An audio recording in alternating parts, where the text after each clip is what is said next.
ഇത് എത്രത്തോളം വലുതാന്ന് എനിക്കറിയില്ല. മോഹൻലാലിനെ തീവ്രമായിട്ട് ഇഷ്ടപ്പെടുന്ന ഒരാൾക്ക് ഇത് വലുതാണ്. അതുകൊണ്ട് ഞാൻ പറഞ്ഞു. അതുപോലെ മോഹൻലാലിൻ്റെ ഫോട്ടോഗ്രാഫർ എന്നറിയപ്പെടുന്ന ഇപ്പം അനീഷ. അതായത് അപ്പോൾ അത് ഭയങ്കര ഒരു സംഗതിയാണ്. പിന്നെ ലാലേട്ടൻ്റെ ചിരിച്ചുള്ള പടങ്ങളാണ് അനീഷിന് കൂടുതൽ ഇഷ്ടം എന്ന് പറഞ്ഞിട്ടുണ്ട്. അങ്ങനെയല്ല, ഇപ്പൊ മോഹൻലാൽ എന്ന് നമ്മുടെ മനസ്സിൽ വരുമ്പോൾ നമുക്ക് കിട്ടുന്ന ഒരു ചിരിയുണ്ട്. അത് രജീഷ് ഭായി കിട്ടും, നിൽക്കുന്ന എല്ലാവരും കിട്ടും. മോഹൻലാൽ നല്ല ചിരിച്ചെടുത്ത് നിൽക്കുന്ന ഒരു വ്യക്തി. ആ ചിരി ക്യാപ്ചർ ചെയ്യാനാണ് ഞാൻ എപ്പോഴും ശ്രമിക്കാറ്. സാറിന് അതിൽ പരാതിയുണ്ട്, നിങ്ങൾക്ക് എപ്പോഴും എൻ്റെ ചിരിച്ച ഫോട്ടോ മാത്രം മതിയോ എന്ന് ചോദിക്കാറുണ്ട്. ഞാൻ പറഞ്ഞു സാർ അത് കാണാനാണ് എനിക്കിഷ്ടം. അപ്പൊ ആളുകൾക്ക് അതല്ലെങ്കിലോ? ഞാൻ ആളുകൾക്ക് അത് കാണാൻ തന്നെയാണ് ഇഷ്ടം. ആ ചിരിയാണ് ആളുകൾക്ക്. സാറിന് നിഷ്കളങ്കമായ ആ ചിരിയാണ്. അതിനു വേണ്ടി ഞാൻ സാറേ ഒന്നുകൂടി ചിരിക്കാം, സാറേ ഒന്നുകൂടി ചിരിക്കാം എന്ന് പറയുമ്പോൾ എത്ര തവണ ചിരിക്കും ഒരാള്. ഇങ്ങനെയൊക്കെ പറഞ്ഞാലും എനിക്ക് വേണ്ടി ചിരിച്ച് തരാറുണ്ട് എപ്പോഴും. അത് എന്താ പറയാ, അയാളുടെ ജോലിയല്ലേ, അയാൾക്ക് എൻ്റെ നല്ല ഫോട്ടോ കിട്ടണം, അയാൾ അത് ചെയ്യട്ടെ, അവിടെ സമയം നോക്കണ്ട. അയാൾക്കറിയാം ആളുകൾക്ക് എന്ത് തരം ഫോട്ടോ വേണം, ആളുകൾ എങ്ങനെ, അതൊക്കെ പറയുന്നുണ്ട്. എൻ്റെ അടുത്ത് എപ്പോഴും ഇത് തന്നെ മതിയോ? പക്ഷെ ഞാനൊരു താളത്തിൽ അങ്ങനെ നിർത്തിക്കൊണ്ട്. പക്ഷെ ഞാൻ ഈ മോഹൻലാലിന്റെ ഫോട്ടോഗ്രാഫർ എന്നുള്ള ടാഗ് ലൈൻ മാറ്റി വെച്ചാൽ എടുക്കുന്ന ഒരുപാട് പേരുണ്ട്. ഇപ്പൊ വനിതയിൽ വർക്ക് ചെയ്യുന്ന ശ്രീകാന്ത് ഒക്കെ നല്ല ഫോട്ടോഗ്രാഫേഴ്സാണ്. വേറെ ഒരുപാട് പേരുണ്ട്, അവരൊക്കെ ഗംഭീരമായിട്ട് ഷൂട്ട് ചെയ്യുന്നുണ്ട്. സാറ് എന്നെ കൊണ്ട് എടുപ്പിക്കുന്നത് ഞാൻ കുറച്ച് കംഫർട്ടബിൾ ആയിരിക്കാം, ഒരു കംഫർട്ടബിൾ സോണിലല്ല എല്ലാവരും നിൽക്കാൻ ആഗ്രഹിക്കുന്നുള്ളൂ. അപ്പൊ സാറിനെ ഇത് എങ്ങനെ നിർത്തിയാൽ നന്നായിരിക്കും, സാറിന്റെ പരിക്കുകളില്ലാതെ, സാറിന്റെ മനസ്സിന് പോലും പരിക്കുകൾ കൊടുക്കാതെ ഞാൻ എടുക്കാറുണ്ട്. കൃത്യസമയത്ത് തീർക്കും ഞാൻ. അതുകൊണ്ടും കൂടി ആയിരിക്കാം എന്നെ വയ്ക്കുന്നത്. അല്ലാതെ ഞാൻ അനീഷ് ഉപാസിനെ എടുത്താലേ എൻ്റെ ഫോട്ടോ നന്നാവുള്ളൂ എന്നുള്ളത് കേൾക്കാൻ എനിക്കും ഇഷ്ടമില്ല. അങ്ങനെ വേണ്ട. ഒരുപാട് പേര് നല്ല ഫോട്ടോ, ഞാൻ ഫോട്ടോസ് ഗംഭീരമായിട്ട് എടുക്കുന്ന ആൾക്കാർ ഞാൻ അങ്ങോട്ട് വിളിച്ച് പറയാറുണ്ട്, നല്ല റെസ്പോണ്ട് കേട്ടോ. ഇപ്പൊ ഈ ബിസ്ക്കറ്റിന്റെ ഷൂട്ട് ചെയ്തിരിക്കുന്നത് ഒക്കെ എനിക്ക് ഭയങ്കര ഇഷ്ടപ്പെട്ടു. വ്യത്യസ്തമായ കുറേ ആംഗിൾസ് ഉണ്ട്. അതൊക്കെ എനിക്കിഷ്ടം. എനിക്ക് അങ്ങനെ ഈഗോ ഒന്നും കൊണ്ടു കിടക്കുന്ന അങ്ങനെ ഒരു സ്വഭാവമൊന്നുമില്ല. മോഹൻലാൽ എല്ലാവരുടെയും മോഹൻലാലാണ്. അത് അങ്ങനെയാണ് എനിക്കിഷ്ടം. അങ്ങനെയാണ് എല്ലാവരും. അപ്രീസിയേഷൻ കിട്ടി തുടങ്ങിയപ്പോഴാണ് ലാലേട്ടൻ്റെ കയ്യിൽ നിന്ന് ആദ്യത്തെ അപ്രീസിയേഷൻ കിട്ടുന്ന ഒരു ഫോട്ടോ ഉണ്ടാവുമല്ലോ, കൊള്ളാമെന്നോ എന്തെങ്കിലും പറഞ്ഞിട്ടുണ്ടാവുമല്ലോ. ഞാൻ ഒരു 5 മണിക്കൂർ നീണ്ടു നിന്നൊരു ഫോട്ടോഷൂട്ട് ഞാൻ ചെയ്തിട്ടുണ്ട്. അതിൻ്റെ കുറച്ച് കാര്യങ്ങൾ പറയുകയാണെങ്കിൽ ശരിക്കും അതിന് മോഹൻലാൽ സ്പെഷ്യൽ എന്ന് പറഞ്ഞ മാഗസിന് വേണ്ടിയിട്ട് ഒരു എക്സ്ക്ലൂസീവ് ആൽബം ചെയ്യുന്നുണ്ടായിരുന്നു. അപ്പോൾ അതെന്നെ ബാലകൃഷ്ണൻ സാർ എന്നെ വിളിച്ച് പറഞ്ഞു, ലാലിനെ വെച്ചിട്ട് ഇങ്ങനെ ഒരു പരിപാടി പ്ലാൻ ചെയ്യുന്നു, മനീഷ് കോൺസെപ്റ്റൊക്കെ ഒന്ന് റെഡിയാക്കുക എന്ന് പറയുന്നു. ഞാൻ ഈ കോൺസെപ്റ്റൊക്കെ റെഡിയാക്കുന്നു. ഇഷ്ടം കൂടുതലായതുകൊണ്ട് കോൺസെപ്റ്റ് വേഗതയിൽ അത് ഉണ്ടാക്കുന്നു. അങ്ങനെ സാറ് കൊച്ചിയിലുണ്ട്, നിങ്ങൾ പോയി കണ്ടോളുന്നു. ഞാൻ പോയി കാണുന്നു. ഞാൻ സാറിൻ്റെ റൂമിലേക്ക് കയറുന്നു. എന്താണ് പരിപാടികൾ, എന്താ ഈ ടോണിലൊരു ചെറിയ പ്രശ്നം എനിക്ക് ഫീൽ ചെയ്യാൻ തുടങ്ങി.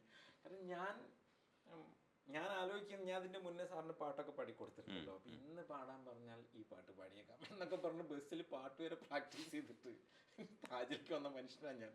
ഡോറ് തുറന്നപ്പോഴേ മുഖം മാറിയിട്ട് വേറൊരു മുഖത്തിലാണ് നിൽക്കുന്നത്. എന്തോ പ്രശ്നമുണ്ടല്ലോ, ഷൂട്ട് ചെയ്യണം. ഓക്കെ, എന്താണ് കയ്യിലെന്താ? അപ്പം സാർ ഇതാണ് കോൺസെപ്റ്റ്, പ്രണയം, സംഗീതം, പിന്നെ വേറെ എന്തോന്നും കൂടെ, ഇതാണ്.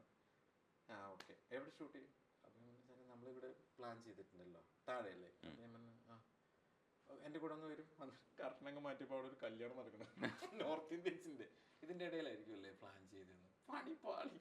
അപ്പം ഞാൻ സാറേ അതിങ്ങനെ ഓഫീസിൽ നിന്ന് വിളിച്ചിട്ട്, അല്ല അപ്പം നിങ്ങൾക്ക് ഇതിനെക്കുറിച്ച് ധാരണയില്ലേ? ഷൂട്ട് ചെയ്യുമ്പോൾ ആ സ്ഥലത്ത് മറ്റെന്തെങ്കിലും നടക്കുന്നുണ്ടോ, എൻ്റെ സ്പേസ് എവിടെയാണ്, അപ്പം നിങ്ങൾ ഈ സ്ഥലം നോക്കില്ലേ? സാറേ ഞാൻ നോക്കിയതാണ്. പിന്നെ ഇതെന്താണ് ഇവിടെ നടക്കുന്നത്? അപ്പം ശരിക്കും നമുക്ക് പറഞ്ഞ സ്ഥലം തൊട്ടപ്പുറത്താണ്. പക്ഷെ എന്നാൽ പോലും ഇത്രയും ക്രൗഡ് ഇവിടെ നിൽക്കുമ്പോൾ നമുക്ക് സാറിനെ പോലെ ഒരാളെ അവിടെ കൊണ്ടിറക്കി ഷൂട്ട് ചെയ്യാനും പറ്റില്ല. അപ്പം അത് നിങ്ങളൊരു ഫോട്ടോഗ്രാഫർ അല്ലേ, അപ്പോൾ ആ ചിന്തകൾ നിങ്ങൾക്ക് വേണ്ടേ എന്നൊക്കെ ചോദിച്ചിട്ട് സാറങ്ങ് തോട്ടെ എൻ്റെ കണ്ണൊക്കെ നിറയാൻ തുടങ്ങി. അപ്പം എനിക്ക് ചെയ്യാൻ പറ്റില്ല കേട്ടോ. എനിക്ക് ഒരുപാട് തിരക്കുകൾ മാറ്റി വെച്ചിട്ടാണ് ഞാനിതിലേക്ക് ഇവിടുന്ന് നേരെ ട്രിവാൻഡ്രം പോകാനുള്ളതാണ്. തിരക്കുകൾ മാറ്റി വെച്ചിട്ടാണ് ഞാൻ ഇങ്ങോട്ട് വന്നിട്ടുള്ളത്. അപ്പോൾ ഇതൊരു പ്രൊഫഷണലിസം അല്ല എന്ന് പറഞ്ഞു. നിങ്ങളുടെ പേര് ഞാൻ മറന്നുപോയി. ഞാൻ അനീഷ് ഇതൊരു പ്രൊഫഷണലിസം അല്ല എന്ന് പറഞ്ഞു. തീർന്നല്ലോ നമ്മൾ. കാരണം എൻ്റെ പാട്ടും പോയി, എല്ലാം പോയി. ഞാനിതെല്ലാം കൂടെ മടക്കിയിട്ട് ഞാൻ സാറ് ഞാൻ ഇറങ്ങാം, പൊക്കോളൂ സാറ് ജനലിൻ്റെ അവിടെ നിൽക്കുന്നുണ്ട്. എനിക്ക് ഡോറ് തുറക്കാൻ പറ്റുമല്ല, ഞാൻ എന്ത് കളി കളിച്ചിട്ടും. ഇത് സാറിനോട് ഞാൻ എന്ത് ചെയ്യുന്നുണ്ട്, ഞാനിത് പിടിക്കേണ്ട എന്തൊക്കെയോ പി സൗണ്ട് വരുന്നു. ഒരു ലക്ഷ്യം റൂമിലായിരിക്കുമല്ലോ സാറ് താമസിക്കാം. എന്താണ് സാറേ എനിക്കിത് തുറക്കാൻ പറ്റുന്നു, എനിക്കിത് ശ്വാസം മുട്ടി ഞാൻ ചാവി ഡോറ് തുറന്ന് ഞാനും സാറും മാത്രമുള്ള റൂമിൽ സാർ എന്നെ എടുത്തിട്ട് എയറിലടിക്കണ പോലെ അടിക്കുന്നത്. അപ്പൊ സാർ അന്നൊരു ചിരി ഇരിച്ചിട്ടുണ്ട്, ഞാൻ പോലും കാണാതെ സാറേ, പക്ഷെ ഞാനത് കണ്ടു. ഇവൻ എന്തൊരു ദുരന്തമാണ്. സാറൊരു വിധത്തിൽ എന്തോ കാടൊക്കെ വെച്ചിട്ട് എനിക്ക് ഓർമ്മ പോലും കിട്ടുന്നില്ല. ഡോറ് തുറക്കാൻ പറ്റിയില്ല എന്നുള്ളത് സത്യമാണ്. അത് ഒന്നും പേടിച്ചിട്ടാണ്. ഇത് എവിടേക്ക് തിരിക്കണം എന്ന് അറിയില്ല, ഞാൻ പോണതിന് ബാത്റൂമിന്റെ ഉള്ളിലേക്കാണ്, എങ്ങോട്ടാന്ന് അറിയില്ലല്ലോ. സാറ് തിരിഞ്ഞാ നിൽക്കണം, സാറ് വന്ന തുറന്നു. ഞാൻ റോട്ട് ചാട്ട, ഈ നമ്മൾ ഈ പട്ടിന്റെ ഒക്കെ തലയിൽ ചട്ടി പിടിക്കണ അവസ്ഥയില് പൊട്ടിക്കഴിഞ്ഞാൽ ഓട്ടോ ഓടില്ലേ, ഞാൻ പുറത്തേക്ക് നേരെ എടുത്ത് ചാടി. നിങ്ങൾ അവിടെ നിൽക്കും, ദൈവമേ പിടിക്കാനാണോ, ഇവിടെ ആരും ഇല്ലല്ലോ. അപ്പം അതിന് തരും എന്ന് പറഞ്ഞു. അപ്പൊ ഇതെന്താണിത്? ഞാൻ വീണ്ടും പറയാം, സർ പ്രണയം ഒരു സംഗീതം. സാറിങ്ങനെ കവിളൊക്കെ വിറക്കണം നോക്കാം, വിട്ടുന്നിട്ട് ഒരു കയ്യാഗ്രഹത്തിൽ പരിപാടി. അപ്പൊ എനിക്ക് ഓർമ്മ വരുന്നത് മാധവ നീ ആളെ കൂട്ടാന്നൊക്കെ പറഞ്ഞ ഡയലോഗ് ഓർമ്മ വരുന്നതേ മറ്റേ നരസിംഹത്തിലെ ആറാമൂരൊക്കെ ഇട്ടിക്കും പുള്ളി ഓർമ്മ. കാരണം എനിക്ക് പരിചയമുള്ളത് ലാൽസാറിന്റെ കൂടെയുള്ള മുരളിയേട്ടന, ഇവര് ആരും ആ ഭാഗത്തേ ഇല്ല. എനിക്ക് എന്തെങ്കിലും ഒന്ന് കമ്മ്യൂണിക്കേറ്റ് ചെയ്യണ്ടേ, ഡയറക്റ്റ് പറയാനും പറ്റുന്നില്ലല്ലോ.